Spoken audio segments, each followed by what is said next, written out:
여러분 안녕하십니까? 지금 현재 법조계와 금융계가 한동훈 법무부 장관 때문에 난리가 났습니다. 한동훈 법무부 장관이 또 해냈으며 그 누구도 하지 못한 것을 한동훈 법무부 장관이 해냈다라는 소식. 법조계의 변호사들과 또 금융 전문가들이 한동훈 법무부 장관이 이번에 론스타하고 싸우겠다라고 발표한 그 본질이 무엇이겠나 라며 한동훈 장관 그동안 론스타와 어떻게 싸웠는지를 소상하게 밝히며 그는 그야말로 거대한 공룡, 괴물과 같은 공룡에게 달려든 전사와 같다라며 그의 과정과 또 그가 이번에 밝힌 한동훈 장관의 의지를 소상하게 금융맨들과 이 변호사들이 소상하게 전하고 있습니다. 페이스북에는 한동훈 법무부 장관의 발언들과 또한 그가 무엇을 해냈는지를 소상하게 정리를 한 법조인들과 금융인들의 의견이라는 소식들이 올라왔습니다. 지금 현재 한동훈 법무부 장관이 무엇을 했는지 아십니까? 법조계 변호사들 거의 99.9%는 이번에 론스타와의 싸움 한동훈 장관이 100% 이긴 것이라고 이야기하고 있습니다. 또한 금융 전문가들 99.9%가 한동훈 법무부 장관만이 할 수 있었던 이 사건이라고 입을 모으고 있습니다. 왜 법조계가 또 금융 전문가들이 무려 99.9%라는 높은 비율을 산정을 하며 한동훈 법무부 장관이 했다라고 말하는 것이겠습니까? 또한 한동훈 법무부 장관이 소름 돋는 발언을 이번에 하며 론스타와 끝까지 싸우겠다라고 했지요. 한동훈 장관의 대화부터 들어봅시다.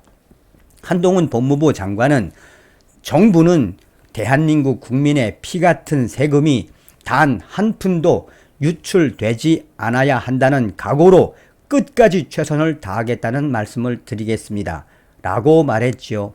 얼마나 소름 돋는 발언입니까? 수치스러웠던 나의 금융 전문가의 그 수치가 다 씻겨 내려갔습니다. 현재 법조계와 금융맨들이 강조하는 것은 바로 오늘이 한동훈 법무부 장관에 의해 역사적 구심점이 된 날이다라고 강조하고 있습니다. 론스타 사건의 외환은행, 하나금융매각 등 어려운 말들만 튀어나오니까 복잡해 보여서 알아듣기도 힘들지요. 그런데 이거 알고 보면 굉장히 간단합니다. 2003년 당시 한국 정부가 정식 금융회사도 아닌 미국 사채회사인데 머리를 조아리면서 만만하게 보이다가 농락당하고 외환은행으로 목튀당했던 사건이 바로 론스타 사건. 잘 나가던 외환은행이 우리나라에 찾아온 IMF 외환위기를 거친 직후에 경영난에 시달리게 됩니다. 2003년 외환은행 상황으로는 외부에서 돈을 끌어오거나 나라 돈을 쏟아 부어서 다시 튼튼하게 만드는 방법이 두 가지밖에 없었습니다. 근데 당시 국회에서는 외환은행에 공적 자금을 넣는 것을 반대했습니다. 그럼 남은 한 가지는 무엇이었을까요? 외부에서 자금을 조달해 정상화시키는 방법, 즉 매각밖에는 남아있질 않았습니다. 근데 국회에서도 거부할 만큼 다 망해가는 외환은행을 사겠다는 투자자가 쉽게 나왔겠습니까? 그때 외환은행을 인수하겠다고 나타난 것이 바로 미국계 사모펀드 운영사인 론스타였습니다. 그런데 론스타는 인수 자격을 갖추지 못했지요. 은행법 상으로는 산업자본인이 은행 지분의 10% 이상 보유할 수가 없었습니다. 산업자본은 은행을 인수할 수 없다는 거지요. 론스타는 골프장, 호텔, 건설 등을 소유한 산업자본이었습니다. 자, 그러면 상황이 아무리 급해도 정부는 론스타가 인수를 못하게 해야 맞는 거 아니겠습니까?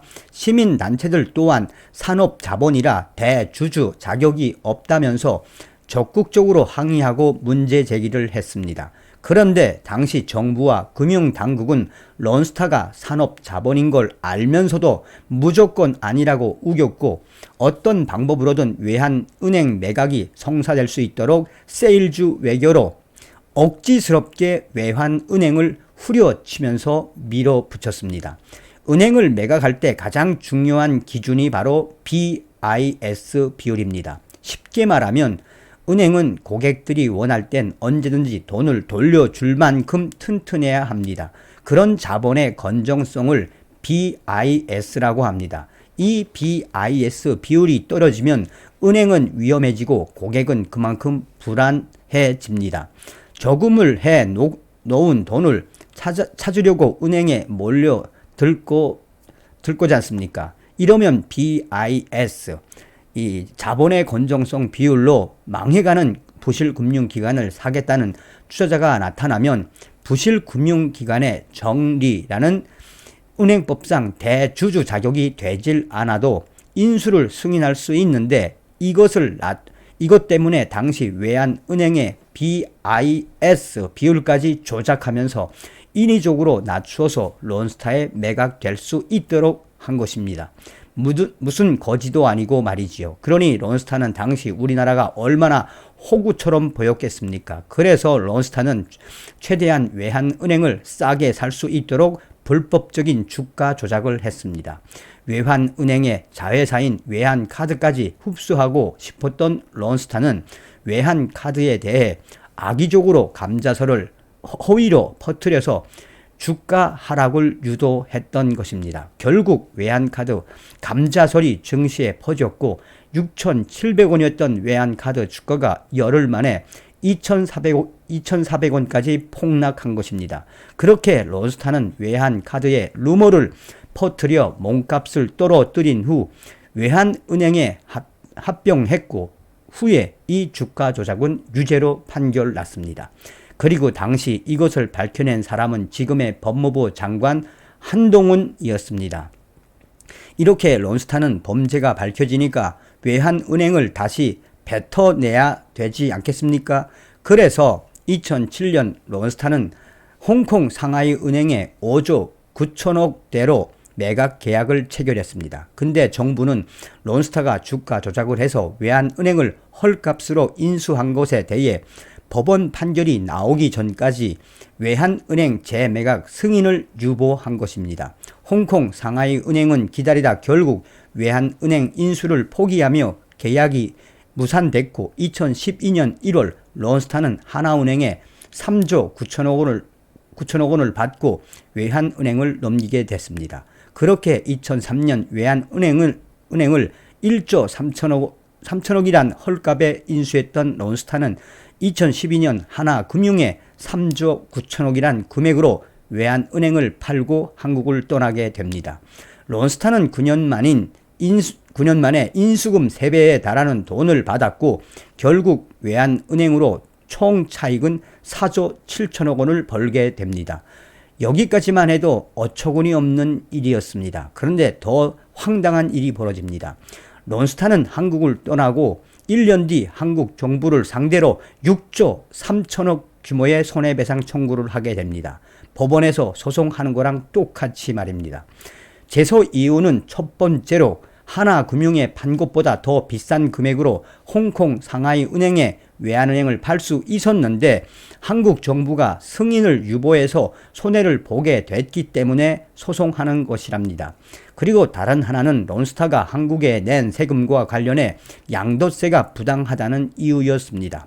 한동훈 법무부 장관이 정말 나라 살렸다는 말이 나올 정도로 이번 론스타 판결에 큰 역할을 한 게 무엇이냐면 론스타가 원하는 시기에 원하는 금액으로 홍콩 상하이 은행에 외환은행을 매각하지 못하도록 한 것이 결정적인 이유이며 불법 주가 조작한 걸 한동훈 평검사가 잡아내고 그 형사 결과가 나올 때까지 기다리다 계약을 무산시킨 것입니다.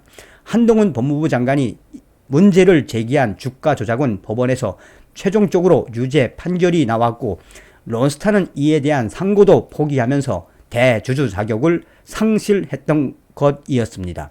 그렇다면 론스타가 홍콩 상하이은행에 외환은행을 매각하지 못한 이유는 결국 주가 조작을 했던 론스타의 불법 행위로 자초했던 것입니다.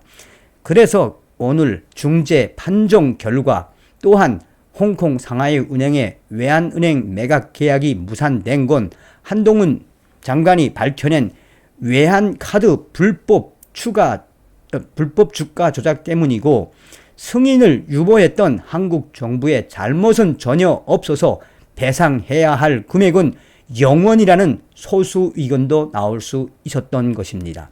그리고 다수 의견 2명은 승인 심사 지연 행위가 공평 대우 의무를 위반했다고 판단된다라고 했는데, 그렇게 2대1로 론스타 측 청구 금액의 6조 중에 4.6%만 인용이 돼서 2,800억 원을 우리나라에서 배상해 주면 되는 걸로 결과가 나왔습니다. 그리고 두 번째 이유였던 부당한 세금 관련해선 대부분의 론스타 청구가 기각이 됐고, 이 결과도 한동훈 장관은 만족을 못하겠다라며 론스타가 청구한 금액에서 많은 감액이 되긴 했지만 판정을 수용하긴 어렵다며 끝까지 다투어 볼 문제라며 국민들의 피 같은 세금 한 푼도 유출되지 않도록 후속 조치를 적극적으로 하겠다라고 론스타에게 폭탄 발언을 한 한동훈 장관. 이에 법조계가 왜, 변호사들과 법조계 인사들이 왜 99.9%가 이번에 한동훈 법무부 장관이 론스타와 싸워서 이긴 것이며, 금융 전문가들이 왜 99.9%가 한동훈 장관만이 할 수 있는 일이라고 한 것인지 이제 이해가 되십니까? 라고 강조하고 있습니다. 역시 한동훈 법무부 장관. 다음 시간에 뵙겠습니다. 멸공.